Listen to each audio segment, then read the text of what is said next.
Bab 318 Penyergapan, dan bernyanyi dengan keindahan. Tato di leher dan lengan kedua pria di Toyota itu menunjukkan bahwa mereka mungkin bukan orang baik. Tato tidak jarang. Orang-orang dari segala usia dan jenis kelamin bisa mendapatkan tato jika mereka mau. Ada banyak orang yang memiliki tato di lengan atau punggung mereka. Namun tato pada kedua pria ini berbeda. Tak seorang pun di Los Angeles akan berani mendapatkan tato seperti ini, dan bahkan jika mereka mau, salon tato biasa tidak akan melakukannya begitu saja, karena desain ini memiliki arti khusus. Itu adalah tato menara gereja, nomor yang digambar di salib menunjukkan senioritas, dan perbedaan halus pada mahkota di salib mewakili peran yang dimainkan setiap individu dalam kelompok. Tetesan darah hitam yang jatuh dari mahkota melambangkan jumlah orang yang telah mereka bunuh. Tentu saja, beberapa pemuda sembrono benar-benar mendapatkan desain tato ini, tetapi para idiot ini biasanya tidak hidup sampai akhir minggu. Jika seseorang dengan tato ini berjalan menyusuri blok tertentu, sebuah mobil mungkin tiba-tiba berhenti di sampingnya, dan seseorang akan bertanya, "Dari mana asalmu?" Kelihatannya seperti pertanyaan biasa, tapi orang yang ditanya mungkin akan ditembaki seperti orang gila. Itu karena tato itu menunjukkan bahwa orang tersebut memegang posisi tinggi dan telah membunuh banyak orang, dan karena dia secara tidak sengaja masuk tanpa izin di wilayah musuh, mereka pasti akan membunuhnya dengan cara yang paling kejam untuk mempertahankan wilayah mereka. Dua orang yang menunggu di sini bisa dianggap cukup berhati-hati. Mereka mengenakan kemeja lengan panjang dan bahkan mengancingkan manset dan kerah mereka. Hanya ujung tato mereka yang terlihat di leher dan pergelangan tangan mereka. Sayangnya bagi mereka, program mini yang dibuat Luke dengan sangat cepat membandingkan tato kecil itu dengan database kriminal, dan menemukan 80% kecocokan dengan tato geng tertentu. Juga, mengapa mereka berkeliaran satu blok jauhnya dari gedung Dea? Ini mungkin negara bebas, tetapi kenyataannya adalah orang-orang yang tidak seharusnya muncul di area tertentu hampir tidak akan muncul di sana. Bahkan jika mereka melakukannya, mereka biasanya hanya akan lewat, jika mereka berkeliaran terlalu lama, pasti ada yang salah. Di daerah yang relatif aman, siapapun yang berkeliaran dengan berpakaian seperti gelandangan akan dihentikan dan diinterogasi oleh petugas patroli, bahkan jika mereka tidak melanggar hukum apapun. Pembayar pajak dan orang miskin adalah spesies yang sama sekali berbeda. Keamanan para pembayar pajak harus dipastikan, dan faktor-faktor yang tidak pasti harus disingkirkan secara diam-diam dari tempat yang baik, seperti yang digambarkan dalam film First Blood. Tentu saja, Luke tidak benar-benar mendatangi kedua gangster itu untuk menanyai mereka. Dia hanya membungkuk untuk melihat gambar pengawasan dengan Selina. Jalankan mereka melalui database. Mulailah dengan geng Latin, perintah Luke. Selina mengangguk dan mulai bekerja. Kurang dari 5 menit kemudian, dia terkekeh dan berkata, "Tentu saja, kedua orang ini tidak bersih." Ada foto-foto dua pria di dalam Toyota. Luke sekarang mendapat dukungan dari semua bos di Departemen Kepolisian, dan telah menemukan cara untuk menyalin file tertentu di Departemen Kepolisian. Tentu saja, itu jelas melanggar aturan, dan dia tidak benar-benar mendapat izin. Dia telah membuat database mini di dalam mobilnya yang terutama memiliki informasi tentang tokoh-tokoh lokal yang mencurigakan, yang sebagian besar adalah anggota geng. Di tablet itu, dua nama terpampang, Domingo Torres dan Palladia Mendoza. Mereka adalah anggota hardcore dari geng tertentu, yang terlibat dalam banyak kasus cedera tubuh yang parah. Mereka saat ini dalam pembebasan bersyarat, tetapi tidak menghubungi petugas pembebasan bersyarat mereka selama berbulan-bulan. Dengan kata lain, tidak akan ada masalah jika Luke dan Selina segera menangkap mereka. Tapi tentu saja, Luke tidak akan menyia-nyiakan kesempatan seperti itu. Saat ini, mereka hanya dapat didakwa melanggar pembebasan bersyarat paling banyak, dan hanya akan dipenjara selama beberapa tahun lagi. Dia akan menunggu mereka untuk mengambil tindakan dan kemudian menangkap mereka dalam tindakan, yang akan menjadi kejahatan. Sekalipun upaya mereka tidak berhasil, sebagian besar pengacara enggan membela mereka karena mereka tidak ingin masuk daftar hitam polisi. Sebagian besar kekuatan seorang pengacara bergantung pada seberapa dekat mereka dengan polisi dan pengadilan setempat. Selanjutnya, jaksa wilayah yang menangani penuntutan biasanya akan melalui sistem kepolisian. Masuk daftar hitam oleh polisi berarti ditutup oleh jaksa wilayah, yang tidak baik untuk bisnis pengacara dalam jangka panjang. Luke mengatakan sesuatu kepada Selina, yang kemudian memutar nomor Palmer. "Palmer, ini aku, Selina. Apakah Anda akan segera pulang kerja? Kami ingin berbicara dengan Anda tentang sesuatu. Kenapa kita tidak makan malam bersama? Saya harap kami tidak mengganggu Anda." "Oke, kami akan menunggumu di pintu keluar tempat parkir." Menutup telepon, Selina membuat gerakan oke. Selesai. Dia akan keluar dalam 20 menit. Luke mengangguk sambil tersenyum dan berkata, mobil itu milikmu. Beritahu aku jika terjadi sesuatu. Saat dia berbicara, dia mengeluarkan earphone nirkabelnya dan keluar. Selina pindah ke kursi pengemudi. Melihat umpan pengawasan, dia mengendarai mobil ke pintu keluar tempat parkir Dea. Setelah dia keluar, Luke berjalan santai menuju gedung kantor Dea. Dia mengamati sekelilingnya saat dia berjalan, tampak seperti seorang pemuda yang bersemangat dengan terlalu banyak energi dan waktu di tangannya. Seorang wanita muda dengan pakaian olahraga ketat, handuk putih di lehernya, dan pedometer di pergelangan tangannya, berlari melewatinya. Luke bersiul sambil menatapnya. Dia tidak mendengarnya sama sekali karena dia memakai earphone, dan dia terus berlari. Luke terkekeh dan berlari di belakangnya juga. Dia tinggal 5 meter darinya, matanya sesekali tertuju pada celana olahraga gadis itu. Yah, itu pasti roti yang ketat, gumamnya pada dirinya sendiri. Dia mengikutinya di jalan, sebelum akhirnya berhenti di sudut jalan. Melihat sosok yang luar biasa itu berangsur-angsur menghilang ke kejauhan, dia mengeluarkan 2 koin dengan ekspresi menyesal, dan membeli Dr. Pepper dari mesin penjual otomatis. Duduk di beberapa anak tangga, dia membuka kaleng dan meminumnya. Bersendawa dengan nyaman, dia mulai bersiul baby got back. Saya suka pantat besar dan saya tidak bisa berbohong. Kalian saudara-saudara yang lain tidak dapat menyangkal bahwa ketika seorang gadis masuk dengan pinggang kecil dan benda bulat di wajahmu, pada saat itu, seorang gadis lain berlari melewatinya. Dia adalah seorang gadis Latin yang berlekuk dengan atasan dan celana pendek olahraga halterneck, dan dengan kepribadian yang berapi-api. Dasar. Lukas tidak tahu harus berkata apa. Gadis itu bahkan balas menatapnya dan tertawa. Bab 319 Lookout dan penembak jitu. Luke bertanya-tanya apakah dia baru saja dipukul. Namun, ini bukan waktu terbaik. Tak berdaya, dia melihat dari sudut matanya ke arah Toyota di sudut jalan 30 meter jauhnya. Selina berkata, Luke, kamu sudah berubah. Anda sebenarnya mengekspresikan minat Anda pada lagu sekarang alih-alih menyimpannya untuk diri sendiri. Luke bergumam, bertindak. Ini semua akting, oke. Sarkasme Selina berhenti di situ, dan dia tidak terus menggodanya. Mereka akan menangkap yang besar, dan menggunakan komunikasi untuk bergosip akan berlebihan. Beberapa menit kemudian, Selina memberitahu Luke. Mobil Palmer keluar. Itu di pintu keluar B2.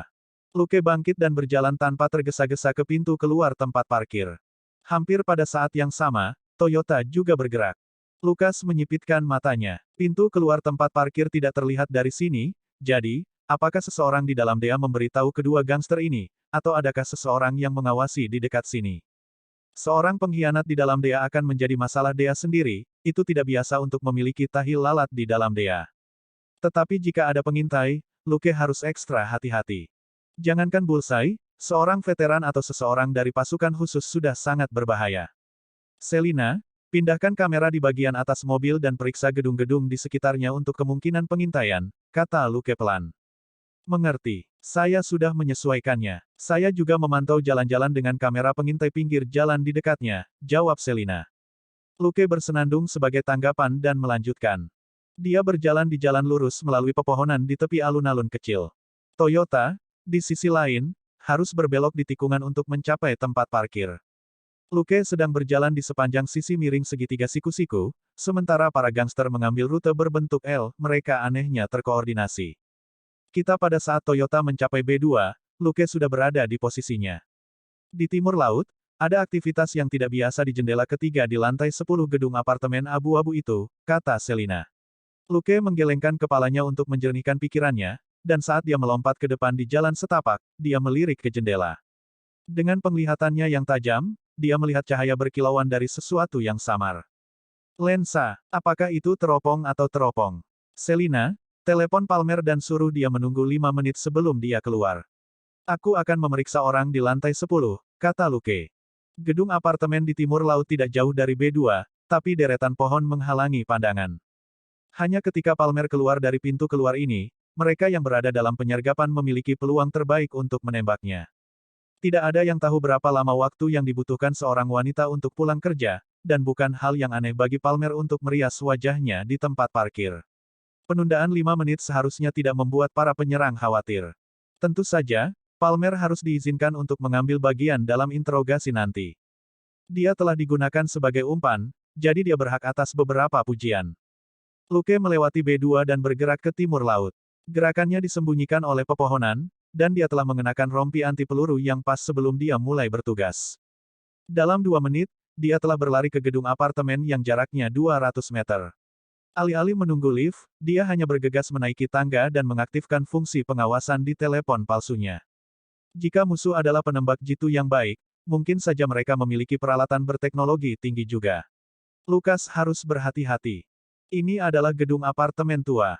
Secara alami, tidak ada kamera pengintai di lorong. Berkat kekuatan dan ketangkasannya yang luar biasa, Luke mencapai lantai 10 hanya dalam waktu 30 detik. Dia hanya perlu 10 detik jika dia tidak khawatir tentang lantai yang berderit di gedung tua ini yang membuat terlalu banyak kebisingan.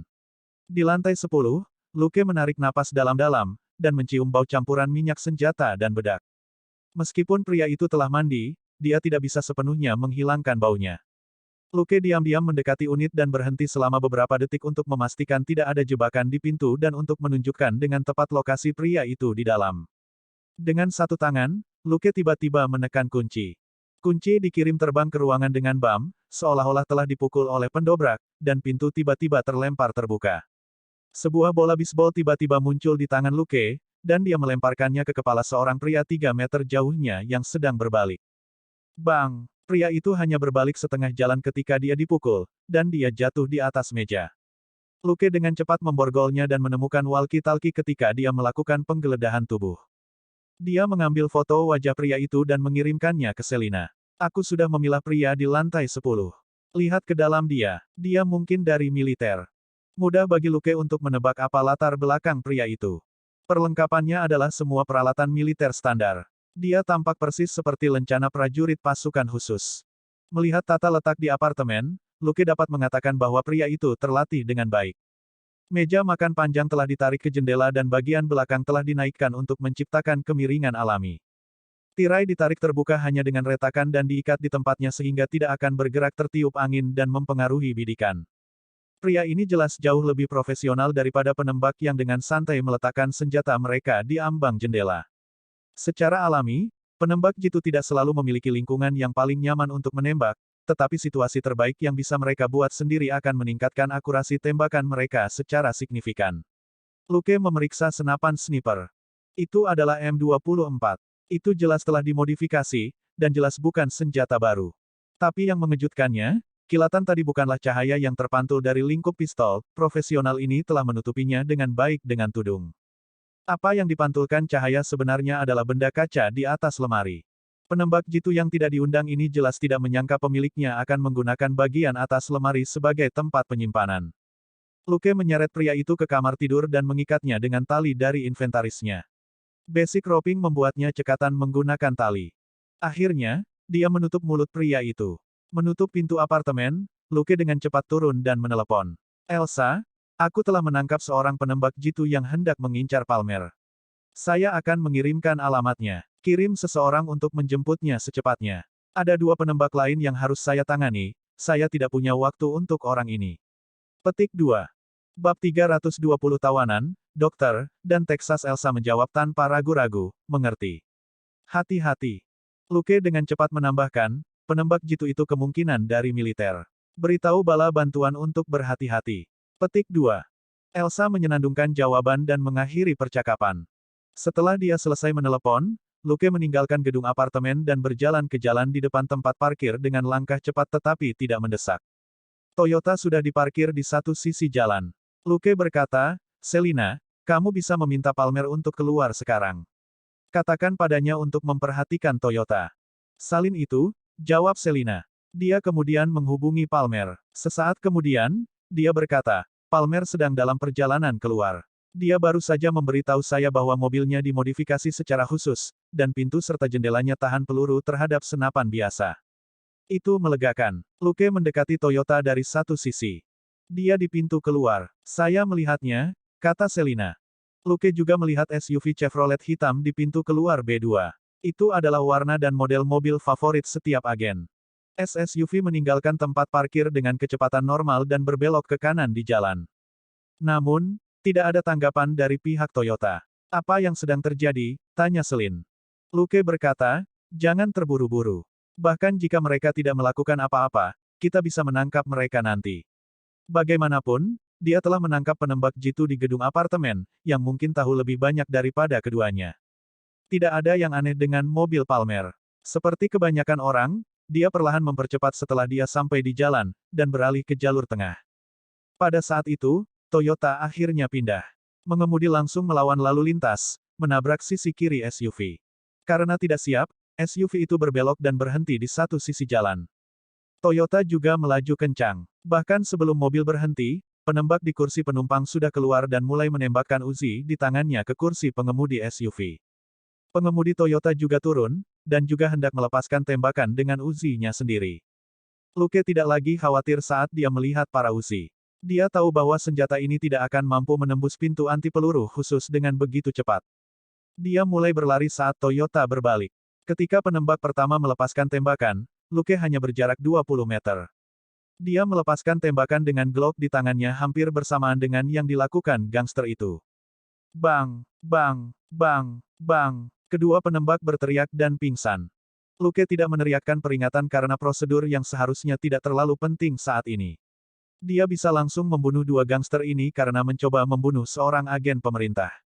Lubang peluru berdarah muncul di kaki kedua penembak, dan Luke memasukkan kembali senjatanya ke dalam sarungnya. Dia berlari dan menginjak tangan kanan pengemudi, yang masih memegang Uzi. Retakan. Pengemudi itu berteriak dengan liar. Luke menendang Uzi dari tangan pengemudi dengan sapuan kakinya. Jari-jari pengemudi hancur karena kekuatan serangan. Mendorong tanah dengan kakinya yang lain, Luke melompat dan meluncur di atas Toyota. Mendarat di sisi lain, dia menendang orang di kursi penumpang dan menjatuhkan Uzi-nya juga. Selina mengemudikan mobil pada saat itu dan langsung mendorong Toyota kembali untuk menutupi Luke. Luke menangkap borgol yang dilemparkan Selina kepadanya dan memborgol kedua penembak. Kedua pria itu berteriak bahwa tangan mereka patah karena diborgol, tetapi Luke dan Selina hanya menutup telinga terhadap mereka. Di sisi lain, Palmer menegakkan tubuh di kursi pengemudi di SUV dan hendak keluar. Luke mengangkat tangannya untuk menghentikannya. Jangan keluar. Mari kita bawa mereka kembali ke agensi Anda sekarang dan interogasi mereka di sana. Seseorang di sana harus tahu pertolongan pertama, kan? Petik 2. Palmer mencibir. Tentu saja, kami memiliki dokter medis di dalam. Dia melambai pada Luke, lalu SUV itu berbalik. Setelah Luke memasukkan kedua pria itu ke bagian belakang mobil, dia membawa Luke dan Selina kembali ke gedung Dea. Kedua penembak malang itu pucat, bukan hanya karena mereka berdarah dari lubang peluru di kaki mereka, tetapi juga karena mereka tertangkap basah sedang mencoba membunuh seorang agen Dea. Agen Dea bukanlah petugas polisi biasa, metode interogasi mereka jauh lebih kejam. Tentu saja, para penembak yang menerima misi seperti itu bukanlah pengecut, tetapi ada batas ketahanan manusia, sementara tidak ada akhir trik untuk memeras pengakuan.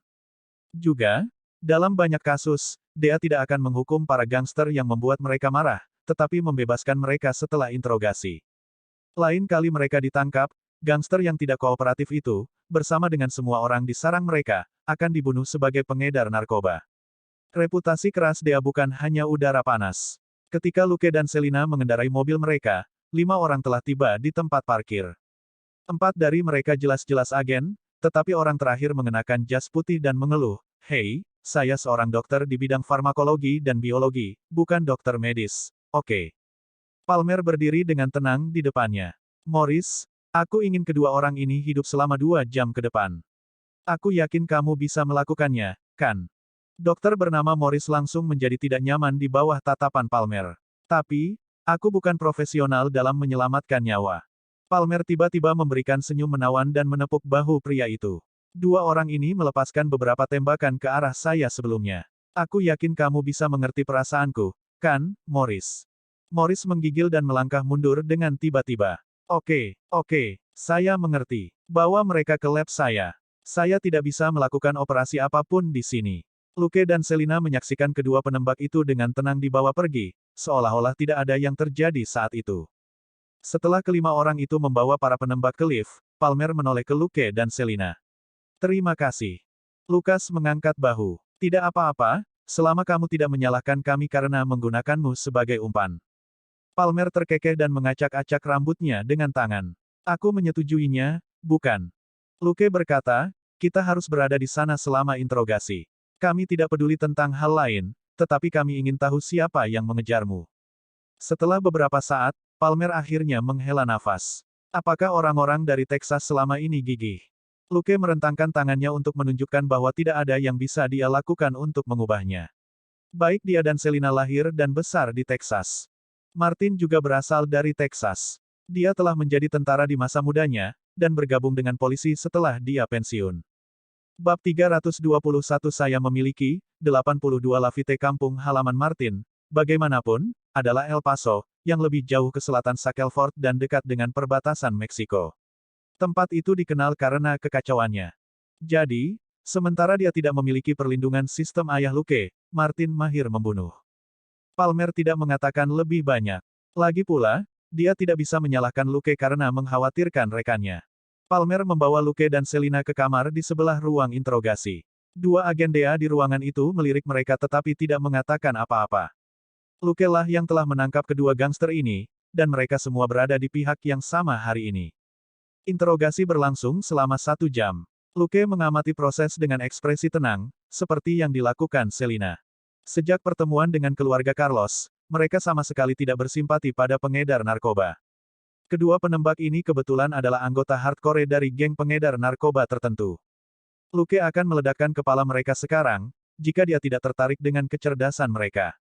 Ekspresi Palmer kelelahan ketika dia keluar, dan dia menatap Luke dan Selina dengan senyum minta maaf. Aku tidak membuatmu takut sekarang, kan? Luke tersenyum dan mengacungkan jempolnya. Aku suka efisiensimu. Palmer terkekeh dan mengangguk. Pembuatnya harus bersembunyi di Wellbone Consulting. Saat dia berbicara, dia mengeluarkan file kasus dan membalik ke halaman tertentu.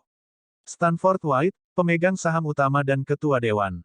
Lucas menatapnya. Apakah kamu akan melakukannya, atau haruskah kita? Palmer ragu-ragu sejenak sebelum dia berkata, jika memungkinkan, bisakah Anda membiarkan kami? Dia tampak sedikit malu. Lucas mengangkat tangannya. Tidak masalah, tapi ingat bahwa kamu berutang padaku. Tertegun sejenak, Palmer tersenyum kecut. Baik. Dia tidak suka berutang budi pada orang lain. Luke juga tidak, karena itu berarti dia harus membalas budi nanti, bahkan jika itu adalah sesuatu yang melanggar hukum, atau dia akan kehilangan keberuntungannya. Lucas tersenyum. Jangan khawatir, aku tidak akan menahannya lama-lama di kepalamu. Kehilangan kata-kata, Palmer mengangguk. Luke berkata, seperti yang saya katakan sebelumnya, kami perlu menindaklanjuti kasus ini sampai kami menemukan orang yang mencoba membunuhmu, kami tidak akan ikut campur dalam hal lain. Palmer memutar bola matanya. Kalau begitu aku tidak berhutang apapun padamu. Lucas mengangguk tegas. Bukan masalah. Bagaimanapun, dia tidak terlalu peduli dengan bantuan itu. Semua orang masuk ke mobil mereka dan pergi ke kediaman Stanford White. 20 menit kemudian, 3 mobil yang membawa 5 orang mencapai gedung apartemen kelas atas. Setelah mereka memasuki gedung, Palmer menunjukkan lencananya kepada manajer gedung, dan semua orang menunggu lift. Karena saat itu tengah malam, hanya ada sedikit anggota staf di sekitar. Saat lift turun, Luke mengendus, lalu menepuk lengan Selina dengan ritme tetap tanpa menarik perhatian orang lain. Selina segera mendapatkannya. Dia berkata, "Oh, saya seharusnya menggunakan toilet sekarang. Anda naik dulu. Jangan menungguku." Dia kemudian pergi ke manajer dengan wajah malu. "Permisi, apakah ada kamar mandi umum di sini?" Setelah ragu-ragu sebentar, manajer itu berkata, "Maaf, tapi kami tidak memiliki kamar mandi umum." Selina terlihat semakin malu. "Lalu bisakah aku menggunakan milikmu?" Manajer cukup terkejut, dan tidak langsung setuju. Sementara Selina sedang berbicara dengannya, Luke melangkah maju dan berkata, "Palmer, maukah kamu makan malam denganku nanti? Saya punya Lafite, 82. Palmer menatapnya kosong pada awalnya. Dia kemudian berkata, "Itu tidak mungkin. Anda tidak mampu untuk itu." Luke mendekat dan menyeringai. "Mungkin ini tahun 02. Saya tidak tahu banyak tentang angka-angkanya." Dua agen DEA lainnya saling memandang dengan bingung. "Apa yang kamu lakukan? Apakah Anda serius membahas urusan pribadi selama tugas?" Pada saat itu, lift berdenting dan pintu perlahan terbuka. Luke sudah mendekati Palmer saat itu dengan kedok mengobrol, dan dia tiba-tiba menangani wanita itu dan berguling di lantai. Uh, uh, uh, uh, uh, uh. Saat pintu lift terbuka, dua pria di dalam melepaskan tembakan dengan Uzi mereka. Pada saat yang sama, wajah manajer menjadi gelap, dan dia mengeluarkan pistol dan membidik Selina tepat di depannya di meja resepsionis. Kepala Selina menoleh, seolah-olah dia telah terganggu oleh suara pintu lift yang terbuka, dan penjagaannya tampak seperti sedang turun.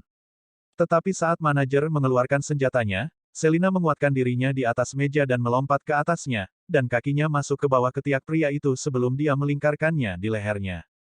Pada saat yang sama, dia meraih tangan kanan manajer yang memegang pistol, dan seluruh tubuhnya menarik dan memutar pada saat yang sama. Retakan. Manajer melolong kesakitan. Tapi Selina tidak menunjukkan belas kasihan. Dia dengan keras memutar pergelangan tangan pria itu lagi. Retakan. Kali ini, manajer itu sangat kesakitan sehingga dia bahkan tidak bisa berteriak lagi, dan hanya bisa terengah-engah dengan mulut terbuka lebar. Pistolnya jatuh ke lantai, dan Selina menendangnya ke sudut.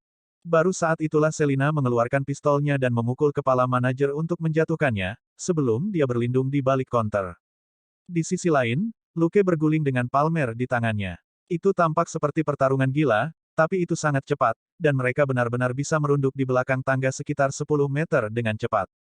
Kedua penembak tidak bisa mengikuti gerakan Luke yang aneh tapi cepat, dan badai peluru mereka hanya mengenai lantai kosong di belakang Luke. Di sudut tangga, Luke menyandarkan Palmer ke satu sisi dan mengeluarkan Glock-nya. Dia mengangkat tangannya dan menunggu beberapa detik. Bang, bang, bang, bang. Dua penembak yang baru saja muncul di lantai 2 berteriak dan berguling menuruni tangga. Luke bahkan tidak repot-repot melihat mereka. Ketika mereka mendarat, Luke menarik pelatuknya lagi. Bang, bang. Para penembak langsung berhenti berteriak. Luke kemudian menatap Palmer dan memberi isyarat padanya untuk mengawasi tangga di atas mereka. Wanita itu benar-benar bukan hanya wajah yang cantik. Ketika Luke membunuh dua penembak dari lantai atas, dia sudah mengeluarkan pistolnya. Itu adalah Beretta 92 FS, pria kecil yang mahal dan elegan. Luke sangat senang dengan ketenangan Palmer. Dia berpura-pura meraba-raba saku dadanya, dan mengeluarkan cermin kecil. Tentu saja, dia memiliki item yang lebih baik, tetapi karena Palmer tepat di belakangnya, dia lebih suka tidak mengungkapkan kartu trufnya. Sebenarnya, bahkan cermin itu hanya penutup. Saat dia mengulurkan cermin dengan tangan kirinya, dia juga menjulurkan Glock di tangan kanannya.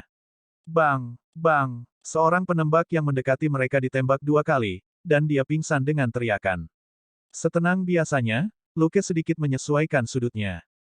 Jeritan penembak terputus tiba-tiba saat dia ditembak di kepala.